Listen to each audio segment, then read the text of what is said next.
উৎসব মানে উৎসবের মতো এটা, যেরকম আমাদের দুর্গা পূজা বা ঈদ এরকম এটা একটা মেলার 4 দিন এটা হয়। মেলা মানে কি কেউ না চিনলে সেই বন্ধু ঠিক হয়ে যাবে, ঠিক আছে। মেলা মানে কি, যে ধরো এটা দে তার একটা দে, অচেনা বন্ধু হয় বন্ধু নাকি। এই যে আমি তোমার সাথে কথা বলছি, একদম তোমাকে তো আমি চিনি না, আগেও দেখিনি কোনোদিন, কিন্তু এখন দেখছি। আর এখানে সব জাতি সব ধর্মের লোক আছে। একদম।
আর সরকারের মেলাটাতে ছড়া হয়, আপন আপন ঘর রেখে দেয়, করে দেয়, রান্না বান্নার ঘর করে দেয়, রান্নার এই মেলাটাতে আরও অসুবিধা। যদি ওইসব ঘর মানে না দেয় তাহলে এখানে তেরপালের তলে থাকতে হবে।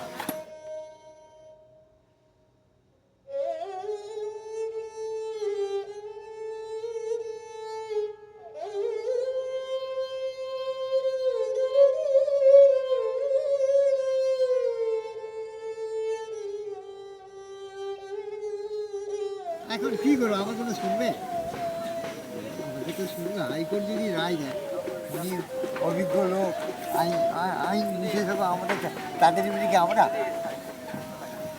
হতে পারবো? তাহলে আর পুলিশ কি বলে বসতাম না পেছনে। এই সারাত খেটে খেটে এসে এই ঘুম নেই, এই আবার এই তুলি নিয়ে বসে। হ্যাঁ, ওনারা চেয়ারে বসেছে, পড়াশোনা করছেন, চেয়ারে বাবার পয়সা ছিল, সব হয়েছে, আইনজীবী হয়েছে। হ্যাঁ, এখন কী করবো? এখন রায় মানতে হবে, না চলে যাবো। হ্যাঁ, উঠে চলে যাবো, কী আছে? আমি কি একলা যাবো?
পুতুল বানাচ্ছি, ব্যাগ সেট করছি, তারপরে আপনার চোখ মুখ লাগাচ্ছি, এবার বানাচ্ছি, বানিয়ে আবার দেন বেচবো 3 দিন আগে থেকে। এসে জায়গার লেগে তো ছোটকে দিয়ে জায়গা পেয়েছি, এখন বসে তৈরি করছি।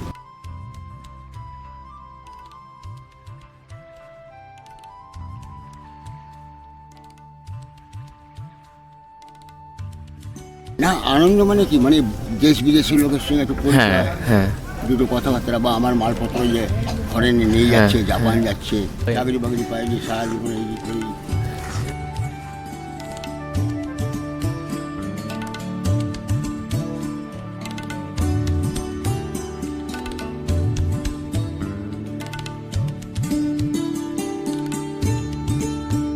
মানুষের একটা আনন্দ উৎসব।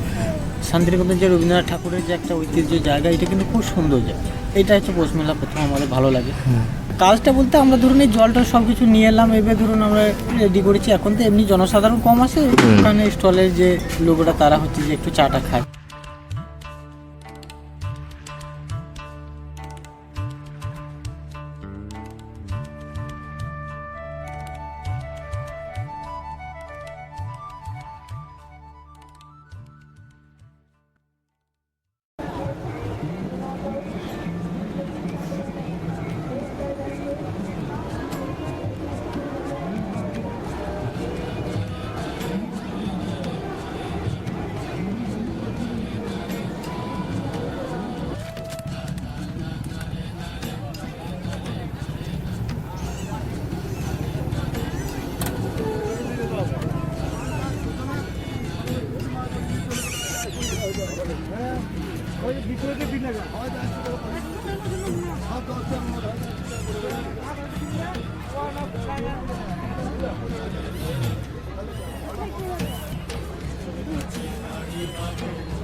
নইলে রস গড়িয়ে গোড়া পচে, নইলে রস গড়িয়ে গোড়া পচে, অকালে হবে মরণ।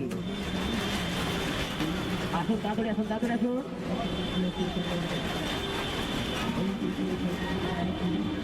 এদিকে এদিকে, ওয়ারি ওয়া, চালু হবে, চালু হবে, শুরু হবে, স্টার্ট হবে।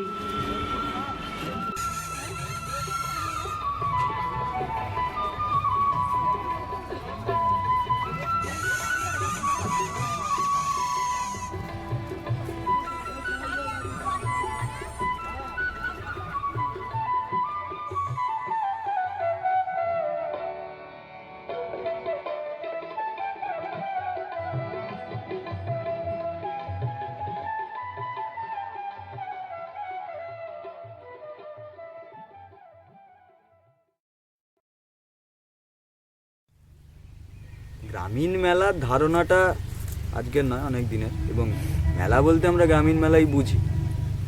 এবং সেই জায়গায় গ্রামীণ মেলার যে কনসেপ্ট বা আইডিয়া, সেটা তথাকথিতভাবে বছর 20 ধরেই পাল্টাতে থাকছে, পরিবর্তন হচ্ছে। সেটা আমার প্রধান যে কারণ হিসাবে যদি বলতে হয়, আমি বলবো মানুষের চাহিদা। প্রেফারেন্স স্ট্রাকচারটা কোথাও গিয়ে চেঞ্জ হচ্ছে মানুষের।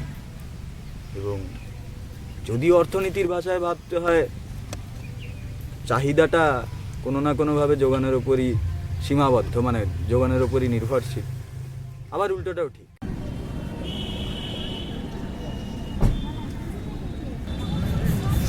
একটা জিনিস মেশিনে বানাচ্ছে যেহেতু, ঠিক আছে, এটাকে মূলত এটা প্রথমে আমরাই তৈরি করেছিলাম, ঠিক আছে, কিন্তু এখন এটা ডাইসের ক্ষেত্রে অন্য লোক নিয়ে সেটাকে ব্যবহার করে সে দুটো ইনকামের পথ করছে। এখন সেগুলো যেগুলো করছে আলাদা, সেগুলো এগুলো আমাদের যেরকম এটা হাতে করা মাটির পোড়া মাটি, আর ওটা যেটা করছে ওটা প্যারিসে, ওটা বেশি দিন টেকসই হবে, কিন্তু এইটা টেকসই হবে বেশি। এই জিনিসটা মানুষকে জোর করে দেওয়া যাবে, একদম কথা, ঠিক আছে। এটা হলো মানুষের শখের জিনিস, মানুষের যেটা পছন্দ হবে সেটাই মানুষ নেবে। এটাকে জোর করে দিই, সে তো নেবে না।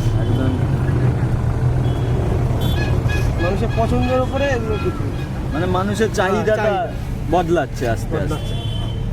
আর কিন্তু যারা জিনিসের মর্ম বুঝবে তারা ঠিকই এটাই নেবে। একটা মেলার পরিবেশ বা একটা মঞ্চের পরিবেশে তো কিছু বার্তা দেয়, সেই বার্তাটা কোথাও যেন আমার মনে হচ্ছে মিশে যাচ্ছে বা হারিয়ে যাচ্ছে। মানে অ্যাকচুয়ালি আমি কি বলতে চাইছি বা কি করতে চাইছি সেটা একদম খুব সহজ কথায় বলতে গেলে ধোঁয়াশার মধ্যে চলে যাচ্ছে। যে লোকটা আগে ধরুন গ্রামের মেলায় গিয়ে একটা ওই রুটি বেলনির চাকি কিনতো, সে এখন দেখছে আমি তো খুব সহজভাবে এটা বাজারে গেলে পাচ্ছি, তাহলে আমি গ্রামে কেন কিনবো?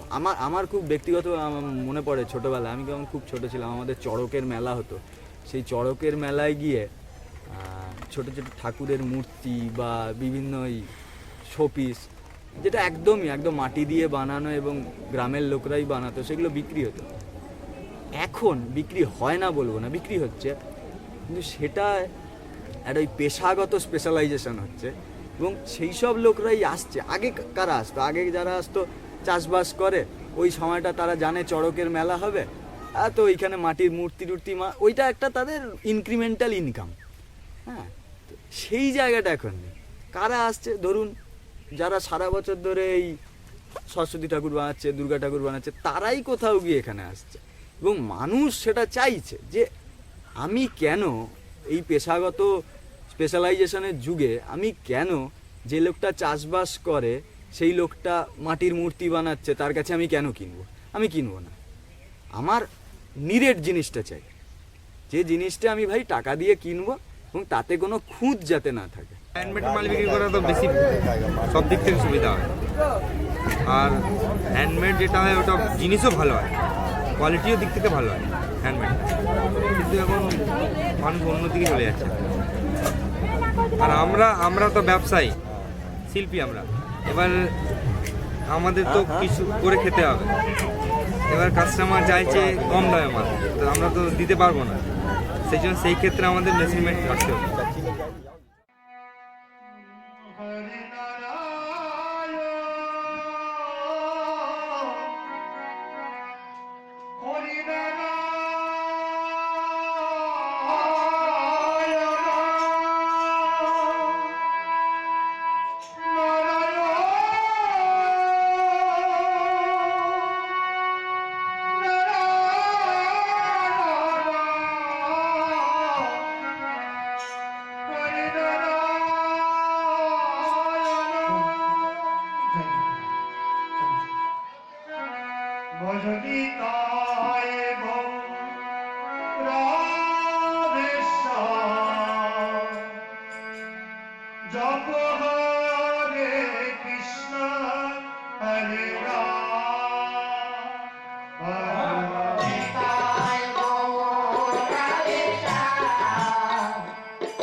এখন তা বুঝতে হবে না, 2 মিনিটের মধ্যে শুরু করে দেওয়া হবে বিজ্ঞান প্রদর্শনী। সরকারি টিকিটগুলো দিয়ে দিন দিতে। আমাদের প্রদর্শনীতে দুটো খেলা দেখতে পাবেন 10 টাকা টিকিট। বিজ্ঞানের সাহায্যে খেলাদের তৈরি করা হয়েছে 10 টাকা টিকিট। প্রত্যেকেই দেখতে পাবেন না দাঁড়িয়ে 2 মিনিটের মধ্যে শুরু করে দেওয়া হবে। এখন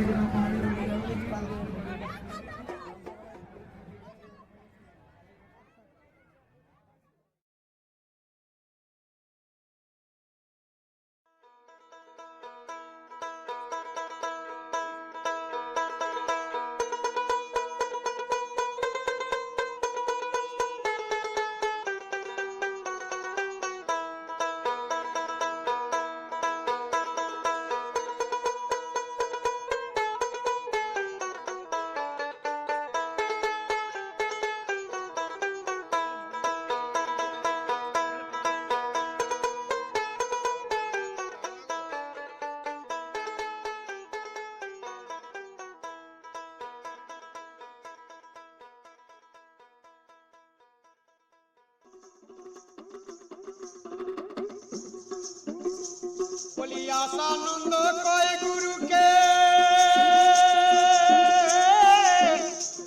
আমার ছুরি বেঁধে দাও এই একটা রে এই একটা রে বলি আশানন্দ কয় গুরুকে আমার ছুরি বেঁধে দাও এই একটা রে আমার সেই সুরে গোবারে বারে আমার সেই সুরে গোবারে বারে গান গেয়ে তোমায় শোনা তাদের একটা ছুরি বেঁধে দাও গুরু আমার তাদের একটা ছুরি বেঁধে দাও গুরু আমার তাদের একটা বলি উতলা দিয়ে আমার মন বলি তাই পারি না কিছু